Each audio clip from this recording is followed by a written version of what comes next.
Welcome back to a brand new explainer right here on the Sportx Radar YouTube channel. Listen, if you're the kind of fan who loves geeking out over deep tactical analysis of the beautiful game, you're in the exact right place. So go ahead, hit that subscribe button, smash the like, and join our community of hardcore football minds. Okay, let's dive into this. Today, we are tackling the ultimate mystery. The English Premier League is universally viewed as the absolute best in the world, right? We're talking billions in transfer spending, the most advanced metrics on the planet, the greatest managers, and yet when the World Cup or the Euros roll around, the home of football consistently chokes. So why does the home of the world's best league fail on the world stage? Let's break it down. All right, the great English football paradox.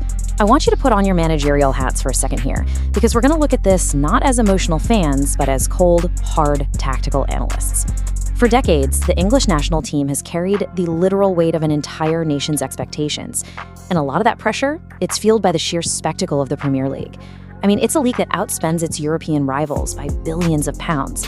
But there's this massive, glaring contradiction between the domestic product and the international output. We're going to dig into the hard data, the player psychology, and the deep structural flaws that create this massive paradox.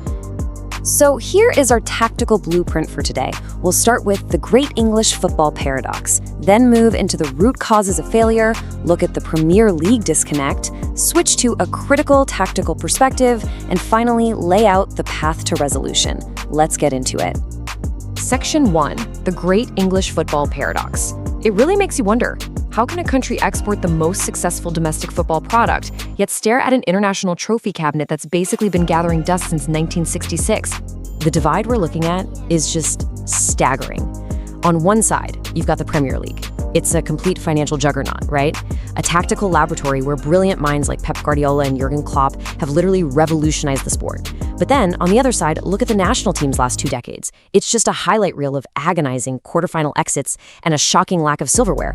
It is a massive, glaring disparity between club investment and international return. Just to be totally clear, when we say tournament failure in this context, we mean the consistent inability to cross the finish line despite possessing top-tier domestic infrastructure. The fans' frustration is tied directly to the elite standards they watch every single Saturday. And because of this, the psychological weight of putting on that national shirt becomes incredibly heavy. It's almost paralyzing. These players go from being worshipped as local heroes to suddenly carrying half a century of historical baggage. And honestly, that's compounded by a notoriously relentless, toxic media landscape that crucifies literally every single misplaced pass. Moving on to Section 2, root causes of failure. Let's really put these historical missteps under the microscope. So what are the hidden reasons behind this prolonged lack of success? Well, if you look at the historical data, it's almost never a lack of talent. Take the famous golden generation of the 2000s, for example. They had world-class players in literally every position. Yet legends from that era, guys like Rio Ferdinand and Steven Gerrard, have explicitly come out and said that fierce club rivalries completely destroyed communication within the national camp. They literally couldn't leave their Manchester United, Liverpool, or Chelsea badges at the door. It completely fractured the dressing room, right when unity was needed the most. Let's break down these barriers structurally. First up, infrastructure. For years, the English academy system lags severely behind models like France's Clairefontaine or Germany's massive early 2000s reboot. Second, you have the psychological trauma of tournaments. Just look at penalty shootouts. Historically, England's success rate hovered around a dismal 30%. Meanwhile, a rival like Germany sat comfortably near 80%. I mean, that reveals a severe deficit in stress management right there.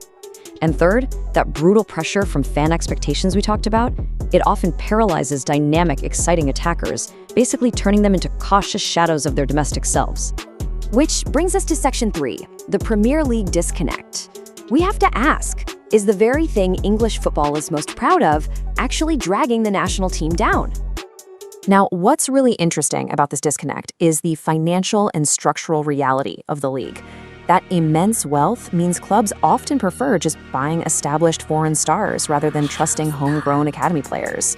In fact, in many seasons, eligible English players make up less than a third of starting lineups across the entire league. That drastically limits crucial top-flight minutes for emerging talent. Plus, the league's tactical brilliance is heavily driven by foreign managers. So, dropping an English player from a highly drilled 10-month club system into a conservative, short-term national camp, you often see their performance data just drop off a cliff. All right, Section 4, a critical tactical perspective. Because as any experienced coach will tell you, games are ultimately won and lost on tactical margins. So the crucial point is that international football requires immense in-game adaptability. Historically, we've seen some major systemic failures in defensive organization for England. Think about when they faced technically superior midfields, like Croatia in 2018 or Italy in 2021. The team naturally drops way too deep into a low block after taking a lead. And managers have been disastrously slow to make in-game tactical adjustments or substitutions. They rigidly stick to a plan A while successful nations seamlessly transition between modern, fluid formations. Honestly, as a coach, watching that inability to retain the ball under pressure is the ultimate red flag. Finally, Section 5, the path to resolution. Because it's easy to point out the flaws, but how do you actually fix a system with this much historical baggage? What exactly needs to be done to achieve glory?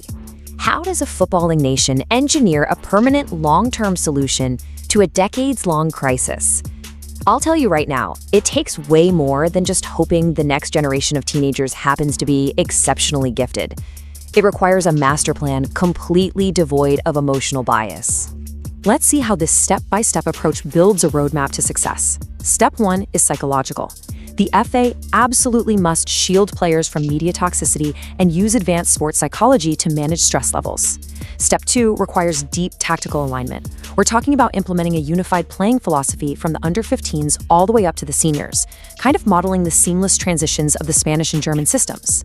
And step 3 is structural, using next-generation data analytics and AI to objectively evaluate player profiles, prioritizing tactical fit and press resistance over mere celebrity status. The ultimate takeaway here for any football professional or hardcore fan is this: merely hosting the best league in the world is absolutely not a substitute for intentional, strategic, national development. You simply cannot buy a World Cup with club TV revenue. It requires a distinct, highly disciplined national culture that operates entirely independently of domestic club tribalism. Which leaves us with a pretty provocative question. The blueprint is there, and the talent is certainly emerging, but will the glittering shadow of the Premier League always keep the national team in the dark? Can the home of football ever conquer the world stage again? I really want to hear your tactical analysis on this. Drop your thoughts in the comments below. Let me know what managerial reforms you would implement. And hey, don't forget to subscribe and like this explainer for more deep dives right here on Sportx Radar. Catch you in the next one.